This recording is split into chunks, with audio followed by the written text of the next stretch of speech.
The light of the Prophet Ibn Arabi's vision of divine reality. Before you begin, pause. Take a breath. Like, comment, and share, not for numbers, but because this story carries something timeless, something sacred. Ibn Arabi once wrote, "The first creation of Allah was the light of Muhammad. From that light, every soul, every star, every form of beauty came into being." This was not poetry, it was revelation wrapped in insight. For him, the Prophet's light was not a metaphor. It was existence itself. The origin of all creation and the key to understanding divine reality. He called it An-Nur al-Muhammadi, the Mohammedan light. The seat of all souls, the first mirror that reflected the infinite into the finite. Before time began, before angels or stars or the pen that wrote destiny, there was light. Pure, radiant, conscious light. And that light carried the name of the Prophet. Ibn Arabi said that everything you see, every mountain, every ocean, every heart that beats is a fragment of that first radiance. When Allah said be, it was that light that obeyed. When the universe expanded, it was that light unfolding into form. Even the hearts of prophets and saints, he said, are lamps lit from that single flame. In his vision, the Prophet was not only a messenger, he was the axis of creation, the hidden bridge between the unseen and the visible world. Every mercy, every act of compassion, every spark of wisdom that ever entered this world flowed through that channel. To love him, Ibn Arabi wrote, is to love the origin of your own soul, for his light is the blueprint of your being. He described it like this: the light of Muhammad was like the dawn before creation, spreading through the void, awakening life where there was none. From it came the souls of prophets, then the angels, then the universe itself. To Ibn Arabi, understanding that light was the true purpose of existence. He said, "He who knows the Prophet knows Allah, for through him the divine unveiled his own beauty." The Prophet was the veil and the window, the one through whom Allah could be seen without being diminished. But Ibn Arabi went further, he taught that a part of that light lives within every human heart. That when you show mercy, when you forgive, when you act with truth, you are letting that light remember itself through you. This is what he called the Mohammedan inheritance. Not bloodline, not title, but reflection. Every believer, he said, carries a spark of that primordial light, waiting to awaken through love, prayer, and remembrance. And when a heart truly awakens, it begins to see that light everywhere, in faces, in creation, in silence. It no longer says I and you. It says, all of this is from him. That was Ibn Arabi's vision of divine reality, that everything, every drop of existence, is lit by the same source. And to see the light in the Prophet is to see the whole universe illuminated with mercy.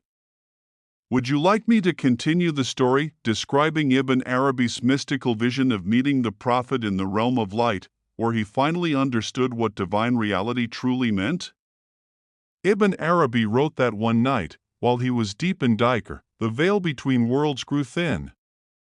The sound of his own breath dissolved into silence, and the silence began to glow. He found himself standing in a space that had no direction, no horizon, only light. Not the light of sun or fire, but something living, aware, infinite. It pulsed like a heartbeat through creation itself. And within that radiance, a figure appeared, not casting shadow, but radiating brilliance from every cell of being. The air itself bent around him in reverence. Ibn Arabi fell to his knees, trembling. He didn't need to ask who it was. The soul knows the source of its origin. It was the Prophet Muhammad, not his flesh, but his nur, the divine light that existed before all things. The Prophet's face, he said, was brighter than dawn, but not blinding. His gaze was mercy itself, it reached through every layer of the self, past thought, past memory, touching the soul's deepest core. And when he smiled, the whole realm seemed to breathe with him. Ibn Arabi tried to speak, but his voice was gone. The light spoke first. It wasn't sound, but meaning, words that formed directly in his heart. You sought to know the truth of creation, O seeker. Then know this: all that exists is a reflection of the light you see before you. Tears streamed down his face as the meaning unfolded.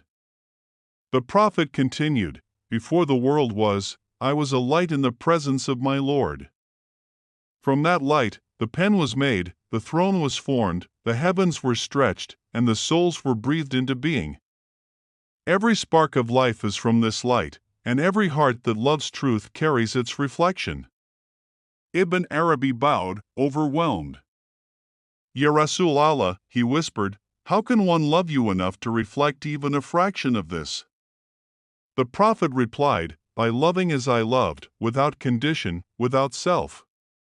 The path is not to become me, but to remember what within you was made from my light. And suddenly, Ibn Arabi understood. The divine reality he had sought his entire life was not hidden in scriptures or stars, it was already within the human heart. The heart was the mirror, the light was the reflection. The more the heart was polished with sincerity and remembrance, the clearer it became until it no longer saw itself, only the beloved. The Prophet reached out his hand, and the light from his palm expanded until it filled everything: sky, stars, soul. In that moment, Ibn Arabi said, he could no longer distinguish between himself, the universe, and that light.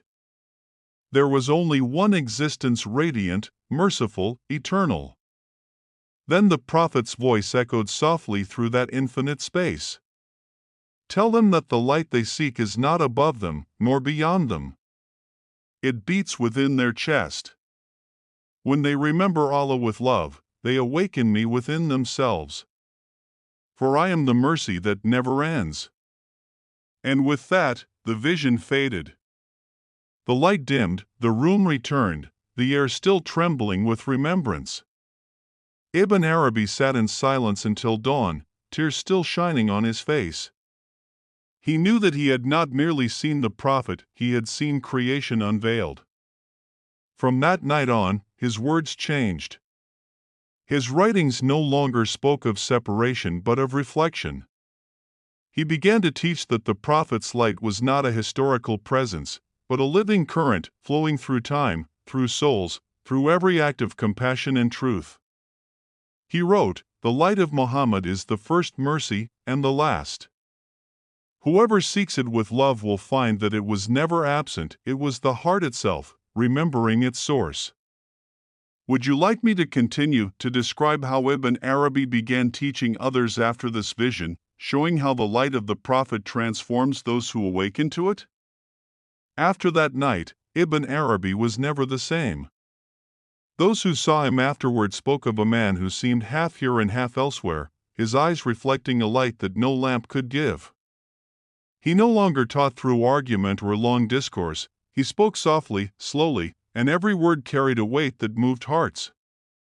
People came from distant lands to sit in his presence, yet he often began his gatherings in silence. He would look at his students and say, you seek knowledge of the unseen, yet the unseen has been speaking to you your entire life. You call it light, but it is love. He began to explain that the light of the Prophet was not history, it was the living thread that connected every believer to the source. This light does not belong to the past, he said. It moves through you each time you act with mercy. It is the reason your heart softens when you forgive, and the reason your soul trembles when you hear truth. One of his students once asked, Master, how can we draw closer to this light? Ibn Arabi smiled and replied, by polishing the heart with remembrance, for the heart is the lamp. Dhikr is the oil. Love is the flame. He began to teach that every prophet, every saint, and every sincere seeker draws from that same luminous source, the Nur Muhammadi, the light that never fades. The sun rises and sets, he said, but this light has no dawn and no dusk. It is the breath of Allah moving through creation. As months turn to years, he wrote his reflections in quiet solitude. In one of his writings he recorded, "The Prophet is not separate from creation, nor creation from him. He is the axis of mercy, the mirror in which the divine contemplates himself. Whoever sees with the eyes of love, sees him in all things." When he taught, his words were not meant to be analyzed but felt. He would raise his hand toward the sky and whisper, "Every ray of sunlight is a verse, every face that smiles in kindness is a reflection of him." The students would sit in tears, feeling not explanation, but remembrance. He told them that the path to understanding the Prophet's light was not through reason, but through refinement. Polish your character as the jeweler polishes a gem. Each act of mercy will reveal another facet of his light within you. Some nights, he would lead his disciples in dhikr until their voices became one continuous sound, rising and falling like waves. And when the chanting stopped, the silence that followed would be so deep it felt like the world itself had bowed. In that silence, he would finally speak. "You do not become radiant by seeing light, you become radiant by being light." The Prophet was sent not only to teach us how to live, but how to shine. He described that every human soul is like a star hidden behind clouds. The more one remembers Allah, the more the clouds part, revealing the light that was there all along. And when the heart is fully clear, it reflects the same brilliance that he saw that night in his vision, the light of the Prophet, the light of divine reality. He ended one of his final teachings with these words, "The Prophet's light is the mercy through which the universe breathes. It is the beginning and the end of all journeys. Whoever recognizes it within themselves will never walk in darkness again." Would you like me to continue describing how Ibn Arabi's final years became a living embodiment of that light, when even his silence began transforming those around him? As the years passed, the world seemed to grow quieter around Ibn Arabi. The noise of life no longer touched him.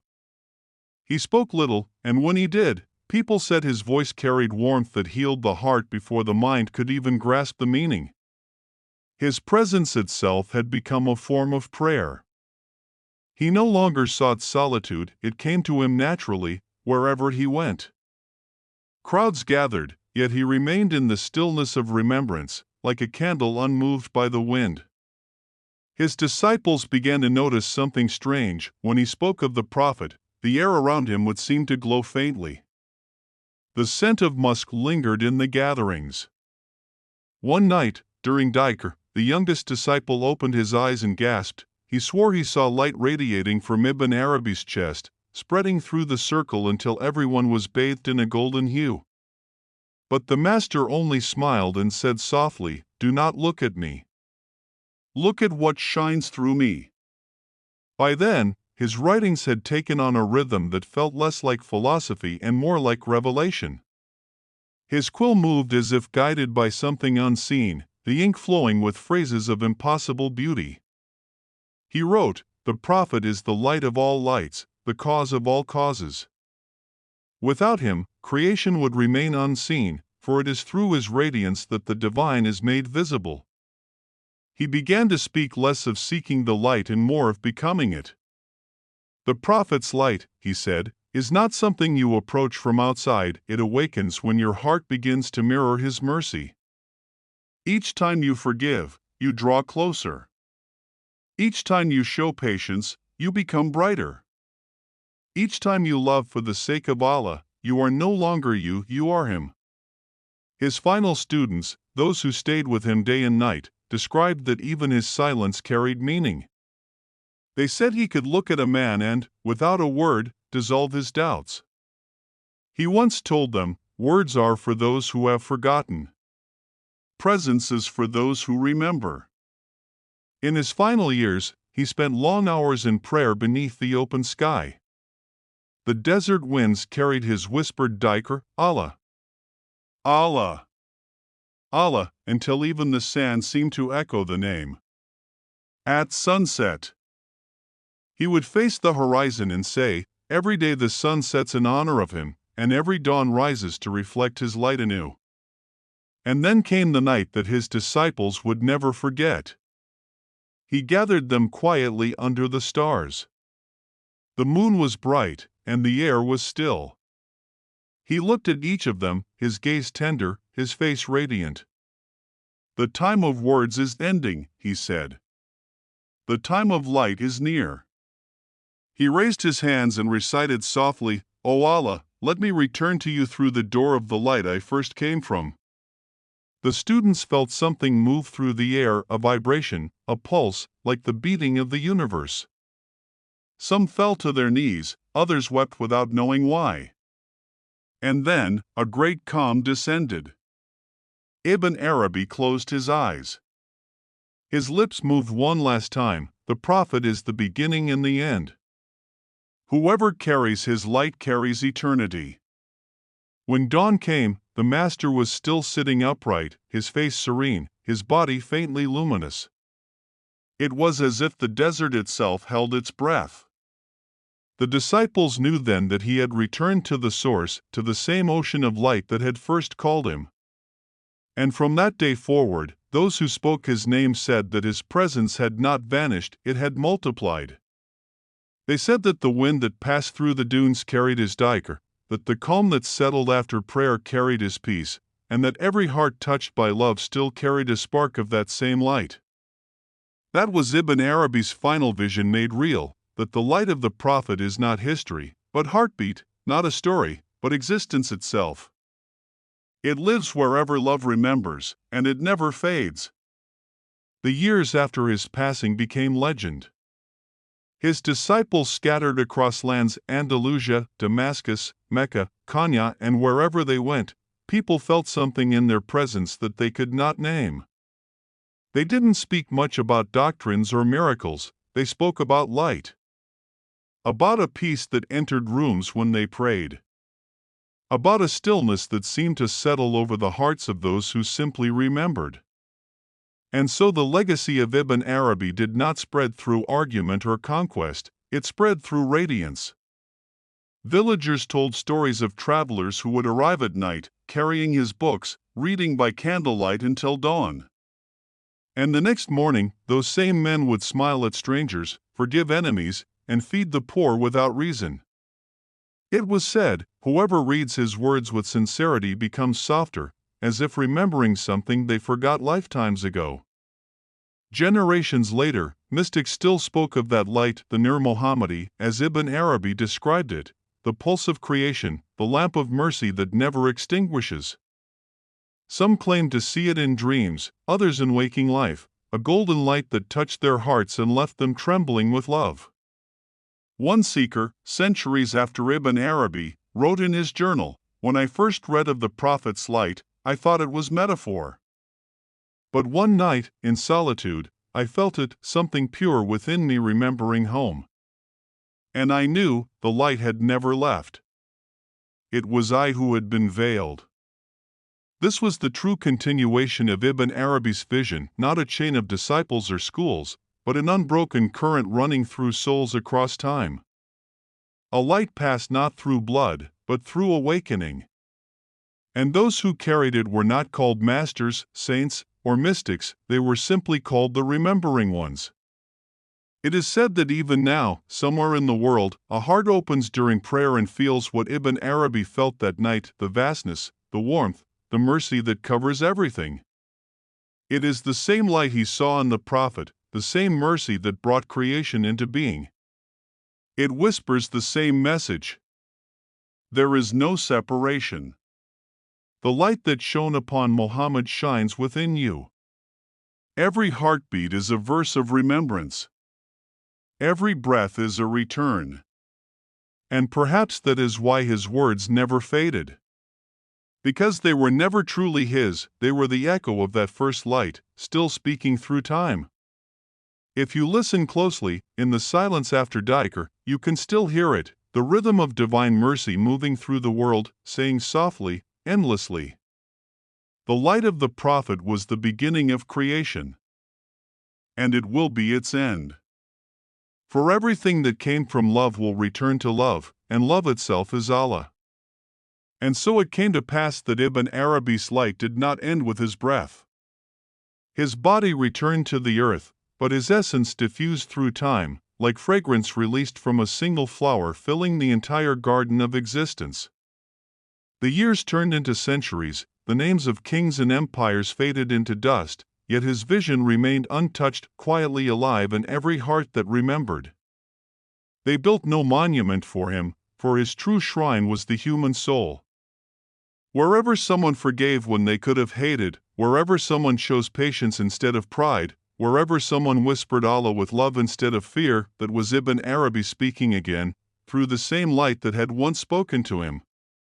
The mystics say that when he crossed into the next world, there was no judgment, no questioning. The light of the Prophet was already there, waiting, shining brighter than all creation.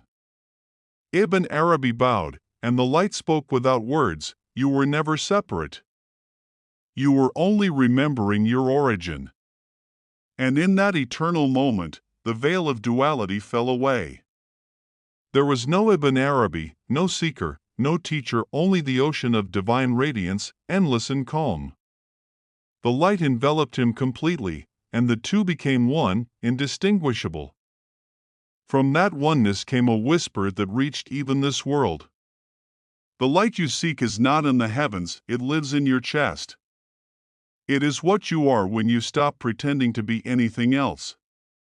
And so his final lesson was not a sentence written in ink, but a state written in being, that the Prophet's light is the first mercy, the final truth, and the eternal bridge between Allah and creation. Every dawn that breaks, every heart that prays, every act of love that ripples across the earth is that same light moving through time, calling us home.